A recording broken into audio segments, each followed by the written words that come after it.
வேதாகமத்தில் மறைந்திருக்கும் எண் வடிவங்கள் தேவனுடைய எண் முத்திரைகளாம். இவை எண் கணிதம் அல்ல, சில எடுத்துக்காட்டுகள். 9 பிதாவாகிய தேவனை குறிக்கும். ஆவியின் 9 கனியும் 9 வரங்களையும் அறிவோம். பிதாவின் நிறைவு அல்லது பரிபூரணம் 999 ஆகும்.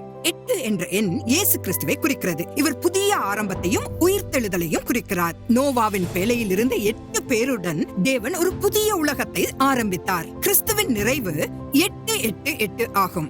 மேலும் 7 குத்து விளக்குகள், 7 ஆவிகள், நாகமான் 7 முறை மூழ்கியது ஆகியவை பரிசுத்த ஆவியை குறிக்கின்றன. பரிசுத்த ஆவியின் நிறைவு 777 ஆகும். 6.66 என்பது சாத்தானின் எண்ணாகும். இதில் உள்ள பின்னங்கள் பாவத்தை குறிக்கின்றன. சாத்தானின் நிறைவு 666 ஆகும். இறுதியாக மனிதனின் எண் 6, ஏனெனில் அவன் 6ஆம் நாள் படைக்கப்பட்டான். தூதர்களை விட, அதாவது 6.66 விட மனிதன் சற்று குறைவானவன்.